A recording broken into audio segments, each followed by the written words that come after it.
Assalamualaikum warahmatullahi wabarakatuh. Di sini nama saya Randy Hafiz dari kelas 1D Akuntansi Manajerial dengan NIM 20651078. Di sini saya akan menjelaskan tentang topik 8 pengorganisasian dari mata kuliah pengantar manajemen. Nah, di sini yang pertama saya akan membahas tentang pengertian organisasi. Perkataan organisasi berasal dari istilah Yunani yang artinya organon dan istilah lain organum yang dapat berarti alat, bagian, anggota badan. Menurut James D. Money, organisasi adalah bentuk setiap perserikatan manusia untuk mencapai suatu tujuan bersama. Sedangkan Chester E. Barnard memberi pengertian organisasi sebagai suatu sistem pada aktivitas kerjasama yang dilakukan oleh dua orang atau lebih. Nah, tanpa mengidentifikasi apa organisasi, beberapa penulis mengemukakan bahwa ada 3 ciri dari suatu organisasi, yaitu yang pertama adanya sekelompok orang, yang kedua antara hubungan dalam suatu kerjasama yang harmonis, yang ketiga kerjasama didasarkan atas hak, kewajiban atau tanggung jawab masing-masing orang untuk mencapai tujuan. Dari penjelasan di atas dapat disimpulkan bahwa organisasi dapat didefinisikan sebagai yang pertama, organisasi dalam arti badan adalah sekelompok orang yang bekerja sama untuk mencapai suatu atau beberapa tujuan tertentu. Yang kedua, organisasi dalam arti struktur adalah gambaran secara skematis tentang hubungan-hubungan kerjasama. Yang ketiga, orang-orang yang terdapat dalam rangka usaha mencapai suatu tujuan. Nah, apabila dilihat dari hakikatnya, organisasi dapat dibagi dalam 2 bentuk, yaitu organisasi yang statis dan organisasi yang dinamis. Apa itu organisasi yang statis? Organisasi yang statis adalah merupakan organisasi atau wadah di mana administrasi atau manajemen yang dijalankan atau dilaksanakan. Nah, apa yang dimaksud organisasi yang dinamis? Merupakan atau gerak yang terjadi dalam organisasi tersebut secara terus-menerus secara atau proses manajemen, di mana fungsi-fungsi manajemen diterapkan atau dilaksanakan. Selanjutnya kita akan membahas tentang bentuk-bentuk organisasi. Menurut pola hubungan kerja secara lalu lintas wewenang dan tanggung jawab, maka bentuk-bentuk organisasi dapat dibedakan menjadi 4. Yang pertama, bentuk organisasi garis. Yang kedua, bentuk organisasi fungsional. Yang ketiga, bentuk organisasi garis dan staf. Yang keempat, bentuk organisasi garis fungsional dan staf. Nah, yang pertama kita akan menjelaskan tentang bentuk organisasi garis. Bentuk organisasi garis adalah bentuk organisasi yang tertua dan paling sederhana. Penciptanya adalah Henry Fayol dari Prancis. Sering juga disebut bentuk organisasi militer karena digunakan pada zaman dahulu di kalangan militer.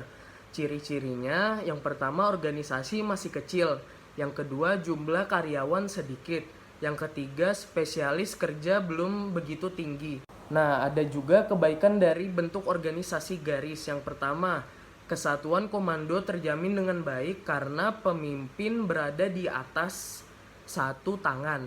Yang kedua, rasa solidaritas di antara karyawan umumnya tinggi karena saling mengenal. Adapun keburukan dari bentuk organisasi garis, yang pertama, adanya kecenderungan pimpinan bertindak otokraktis. Yang kedua, kesempatan karyawan untuk berkembang terbatas. Nah, selanjutnya kita akan membahas bentuk organisasi fungsional. Organisasi fungsional diciptakan oleh F.W. Taylor, di mana segelintir pimpinan tidak mempunyai bawahan yang jelas. Sebab setiap atasan berwenang memberi komando kepada setiap bawahan sepanjang ada hubungan dengan fungsi atasan tersebut. Nah, ada beberapa kebaikan bentuk organisasi fungsional. Yang pertama, pembidangan tugas-tugas jelas. Yang kedua, spesialis karyawan dapat dikembangkan dan digunakan semaksimal mungkin. Adapun juga keburukan bentuk organisasi fungsional. Yang pertama, karena adanya spesialisasi, sukar mengadakan tour of duty.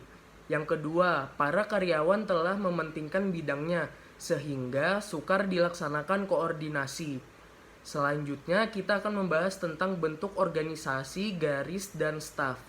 Pencipta dari bentuk organisasi ini adalah Huntington Emerson.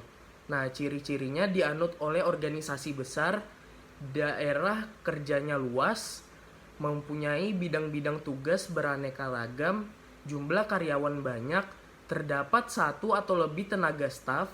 Staf ialah orang yang ahli dalam bidang tertentu yang tugasnya memberi nasihat dan saran dalam bidangnya kepada pejabat pimpinan dalam suatu organisasi. Nah, ada juga kebaikannya. Yang pertama, dapat digunakan oleh setiap organisasi besar apapun tujuannya, betapapun luasnya, dan betapapun kompleks susunan organisasinya. Yang kedua, pengambilan keputusan yang sehat lebih mudah dapat diambil karena adanya staf ahli.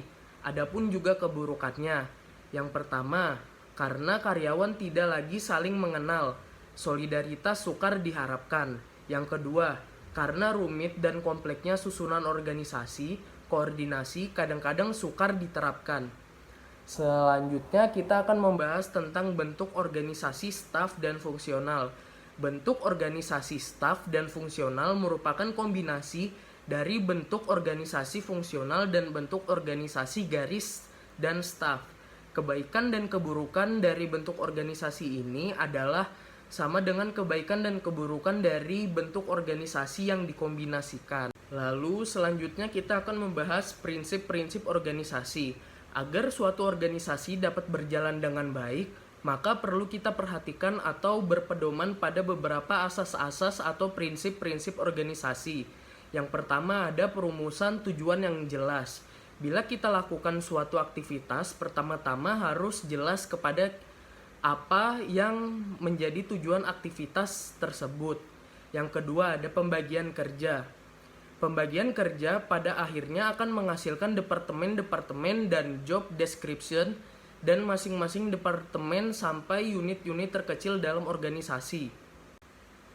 Yang ketiga, ada delegasi kekuasaan. Salah satu prinsip pokok dalam setiap organisasi adalah delegasi kekuasaan atau pelimpah wewenang. Kekuasaan atau wewenang merupakan hak seseorang untuk mengambil tindakan yang perlu agar tugas dan fungsi-fungsinya dapat dilaksanakan sebaik-baiknya. Wewenang atau kekuasaan itu terdiri dari berbagai aspek, antara lain wewenang mengambil keputusan, menggunakan sumber daya, memerintah, dan lain-lain.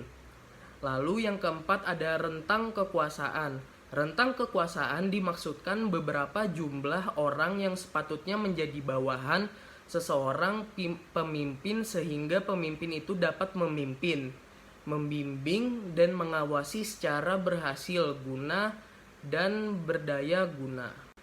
Selanjutnya yang kelima ada tingkat-tingkat pengawasan. Menurut prinsip ini, tingkat pengawasan hendaknya harus diusahakan sedikit mungkin agar organisasi sederhana mungkin sehingga memudahkan komunikasi. Selanjutnya yang keenam ada kesatuan perintah dan tanggung jawab.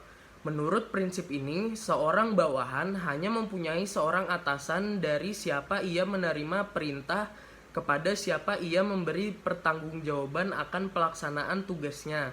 Lalu yang terakhir yang ketujuh koordinasi. Dengan adanya koordinasi akan terdapat keselarasan aktivitas di antara unit-unit organisasi yang ingin mencapai tujuan organisasi. Sekian penjelasan dari saya. Kurang lebihnya mohon maaf jika ada kesalahan kata, karena kesempurnaan hanya milik Tuhan yang di atas.